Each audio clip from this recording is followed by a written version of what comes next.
বাজান বলেছেন বাজিদ বুস্তামি রাহমাতুল্লাহ আলাইহি এক নয় দুই নয় 133 জন আল্লাহর ওলির কদমে তিনি গিয়েছেন। একসাথে বলবেন কি একবার সুবহানাল্লাহ। কয়জন? 130 জন আল্লাহর ওলির কাছে গেছে। যে কি জন্য গেছে? তিনি দেখলেন যে একা একা সাধনা করলে আল্লাহকে পাওয়া যাবে না, ঠিক না? যে একা একা সাধনা করে দেখছে যে আল্লাহকে পাওয়া যাবে না, নিজে অনুধাবন করে দেখছে যে সারা জীবন যদি সাধনা করে যায় আল্লাহকে পাওয়া যাবে না। এর জন্য একটা মাধ্যম দরকার, একটা ওসিলা প্রয়োজন, ঠিক না বলেন? একটা মাধ্যম দরকার। এজন্য তিনি ওলি আল্লাহদের কদমে যাইতে লাগলেন। কিন্তু উনি 133 জন ওলি আল্লাহর কদমে গেলেন, কিন্তু তার ভিতর থেকে একটা অশান্তি অশান্তি ভাব, ভিতর থেকে কোনো তৃপ্তি নাই, শান্তি পাচ্ছে না।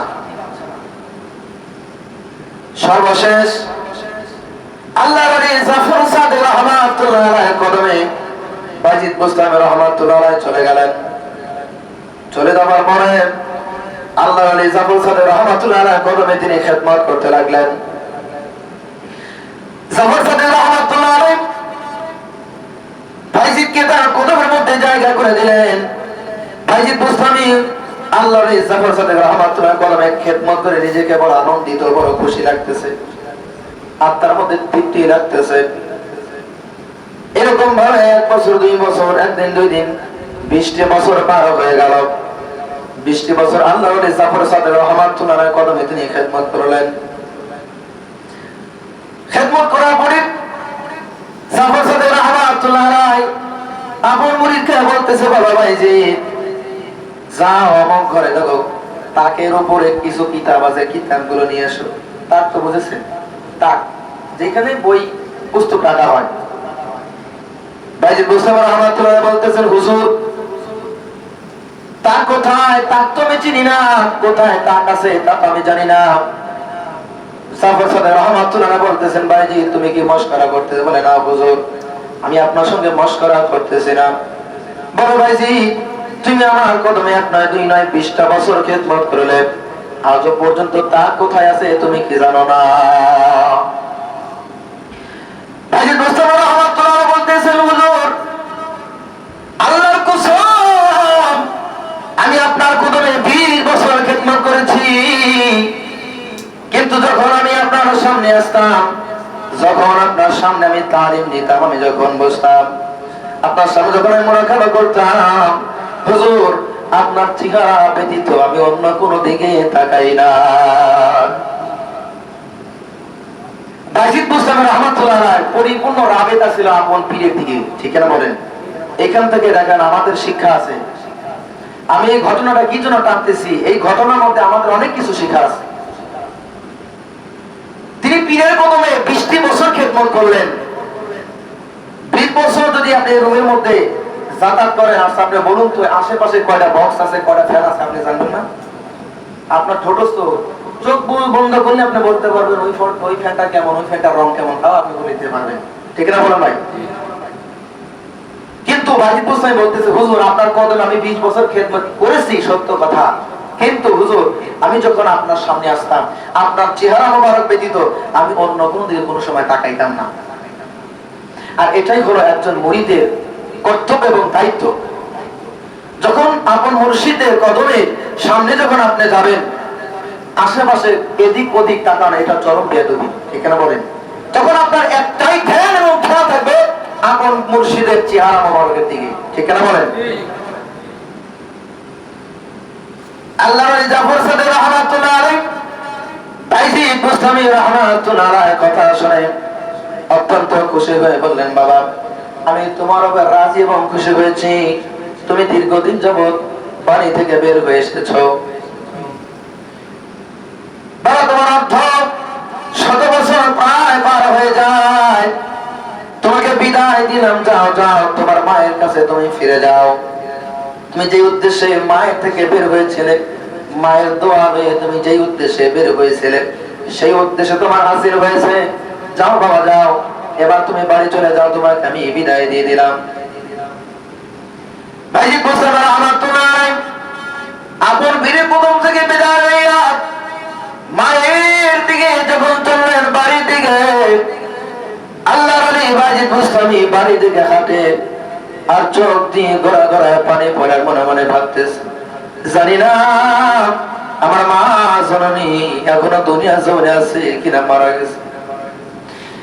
বারবার সামনের দিকে যায় চিন্তা করে, রব্বুল আলামিন যদি আমার মা দুনিয়ার জমিনে থাকে তাহলে আমার চাইতে বড় আনন্দিত আর কেউ হবে না। ভাইজিদ বুস্তামি চিন্তা ভাবনা করতে করতে যখন বাড়িতে চলে গেলেন, বাড়ির আঙ্গিনায় যখন ঘরের পাশে ঘরের দরজার সামনে দাঁড়াইলেন, ভিতর থেকে গনগনায় কান্দে আর কি যেন হাত তুলে মালিকের দরবার করতেছে, আল্লাহ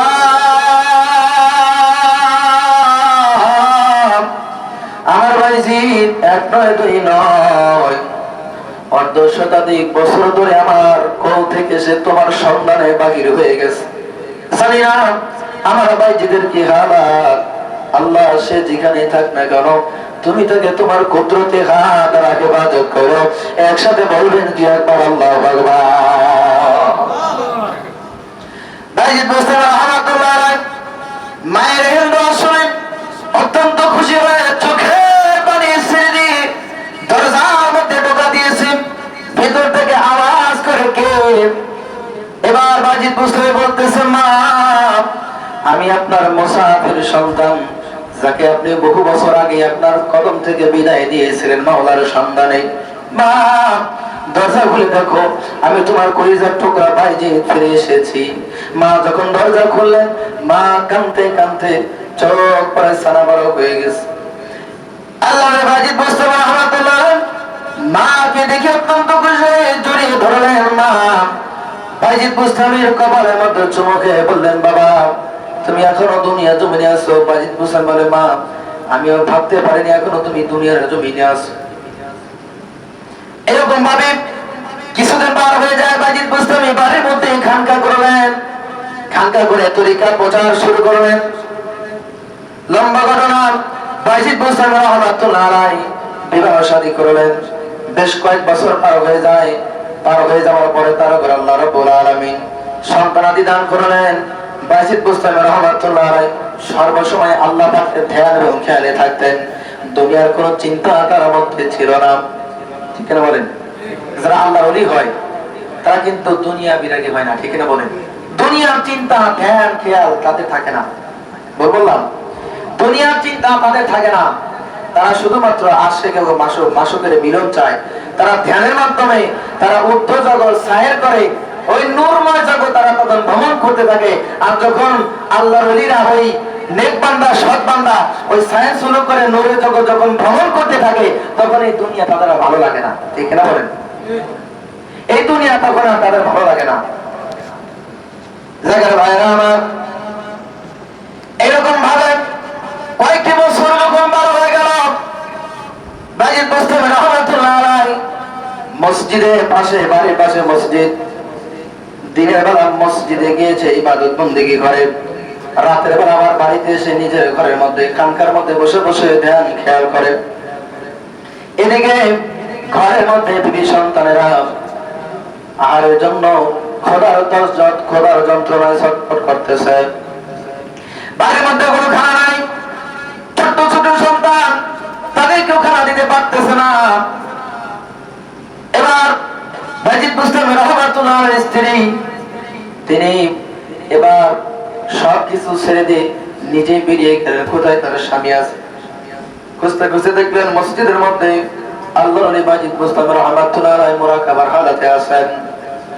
পেছন থেকে ডাকতেছেন, আপনার কি জ্ঞান বুদ্ধি বিবেক কিছুই নাই?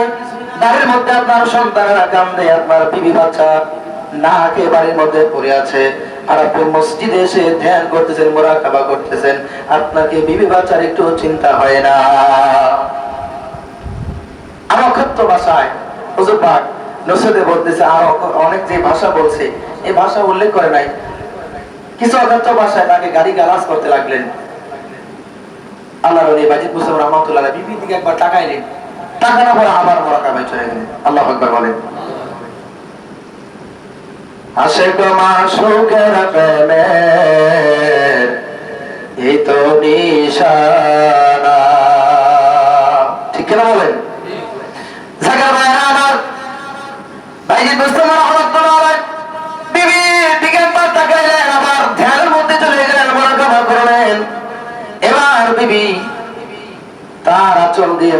গামছা দিয়ে তার গলার মধ্যে দিয়ে যখন টেনে টেনে বাড়ির মধ্যে নিয়ে আসলেন, দেখালেন দেখো তোমার সন্তানেরা খোদার জন্য হাজারি করতেছে আর তুমি মসজিদে গিয়ে ধ্যান করতেছো, মুরাকাবা করতেছো। বাড়ির মধ্যে এসে সন্তানদের হাজারি দেখি আল্লাহ বাজিদ বুস্তামি একচুল পরিমাণ কষ্ট অনুভব করলেন না, সন্তানের জন্য চিন্তা করলেন না। সন্তানদের হীন অবস্থা দেখে আবার তিনি মসজিদের মধ্যে চলে গেলেন। মসজিদে আবার তিনি ধ্যান করে মুরাকাবায় মগ্ন হয়ে গেলেন। আমার আল্লাহ রাব্বুল আলামিন ফেরেশতারা বলে, আমার ফেরেশতারা তোমরা দেখো আমার ভাইজি শুধু আমাকে চায়, আমি আল্লাহ ছাড়া আমার ভাইজি আর কিছু বোঝে না। বাড়ির মধ্যে সন্তানাদিরা কষ্টে আছে, খোদার যন্ত্রণায়, তবু সেদিকে তার কোনো খেয়াল নাই। তার ধ্যান খেয়াল শুধুমাত্র আমি আল্লাহর দিকে। কথা বলেন ঠিক কিনা?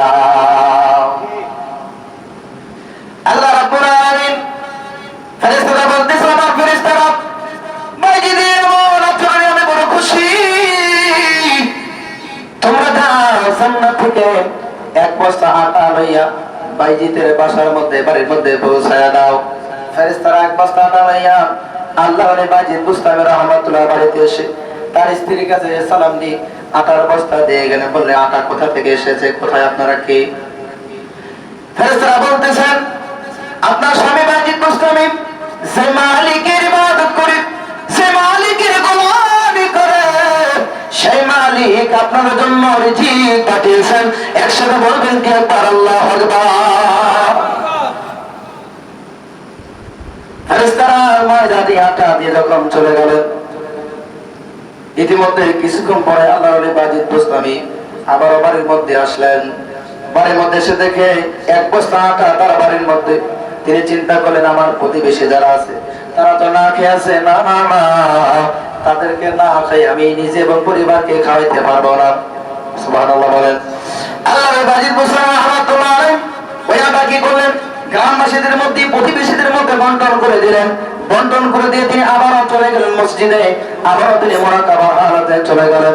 মুরাকাবায় যখন চলে গেলেন, আমার আল্লাহ রাব্বুল আলামিন বলে, ফেরেশতারা তোমরা দেখছো নি আমার ভাইজি এক বস্তা তোমরা আটা দিয়েছো, আটা সে নিজে খায় নাই, পরিবারকেও খাওয়ায় নাই, প্রতিবেশীদের মধ্যে বন্টন করে দিয়েছে।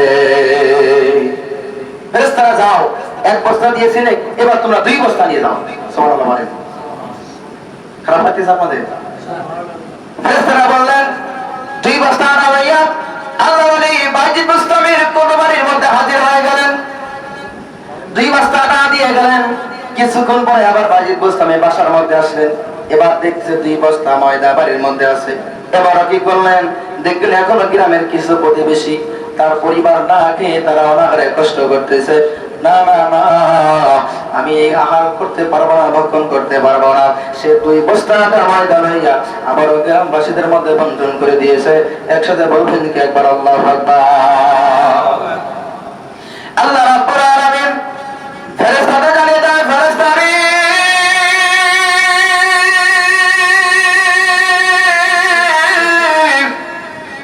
এমন কিছু নিয়ামত আমার ভাইজিকে দিয়ে দাও, সারা গ্রাম কেন সারা বিশ্বের মধ্যে যদি ভাইজি সেই খাবার বা ময়দাটা বন্টন করে, ভাইজিদের তাজা কোনো সময় কমতি হয় না।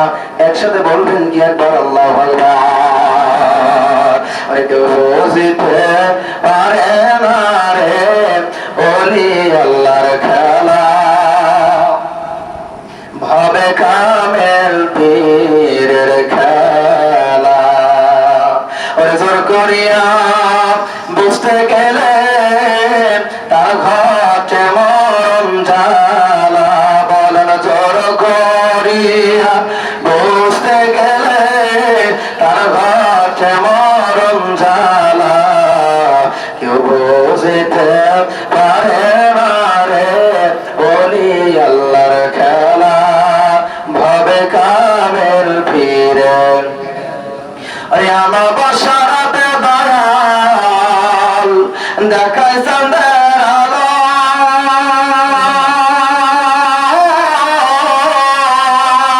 তালে ডিঙ্গি দিয়ার দয়াল সাগর পাড়ি দিল, দয়াল সাগর পাড়ি দিল। আমি কি আর বুঝতে পারি কামেল পীরের খেলা? বলে না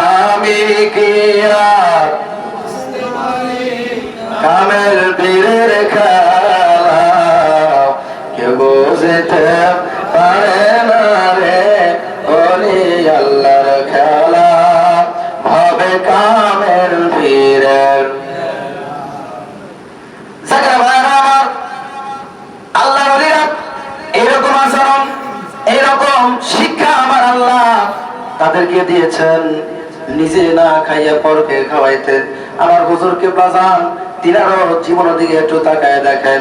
তিনার দরবারে কত বড় বড় গরু, কত বড় বড় মহিষ, ছাগল বেড়া উদ্যম বাসেছে, নিজে কখনো পেট করে খাই না, এই মানুষকে খাওয়াইছে। ঠিক না বলেন? তিনিও চাইলে পেট ভরে প্রতিদিন বেলা একবেলা তিনটে করে ছাগল খানা খেতে পারতেন। সে সামর্থ্য আল্লাহ পাক তাকে দিয়েছিলেন, ঠিক না বলেন? কিন্তু তিনি তা খান নাই। তিনি কি করেছেন? মানুষের মাঝে তা বিলিয়ে দিয়েছেন, বন্টন করেছেন। এটাই হলো আল্লাহর ওলিদের চরিত্র। তাকে ভাইরা, আমরাও তো তরিকা নিয়েছি, আমাদেরও তো উচিত যে আমাদের যারা প্রতিবেশী আছে, যারা অনাহারে থাকে, যারা খোদায় কষ্ট করে, আমাদেরকে একটু উচিত না যে তাদের দিকে লক্ষ্য করা? তাহলে আমরা কিসের তরিকা করি যদি হুজুরের শিক্ষা আমাদের ভিতরে না থাকে? পাশের বাড়ি একজন খোদায় মারা যায়, আপনি গরু গোশতে ভাত খাইতেছেন। হুজুরকে বাজানের আদর্শ, তিনার ওজিফা কালাম এবং তিনি যেইভাবে নির্দেশ দিয়েছেন সেইভাবে যেন আমরা চলতে পারি, তাহলে আখেরি জামানার বালা মুসিবত থেকে আমরা সবাই রেহাই পাবো। আল্লাহ পাক আমাদের সবাইকে হুজুরকে বাজানের তরিকা মতো চলার মতো তৌফিক দান করুন। সকল বলুন আমিন। ওয়া আখিরু দাওয়ানা আলহামদুলিল্লাহি রাব্বিল আলামিন। মাশাআল্লাহ, মারহাবা। কত সুন্দর জ্ঞান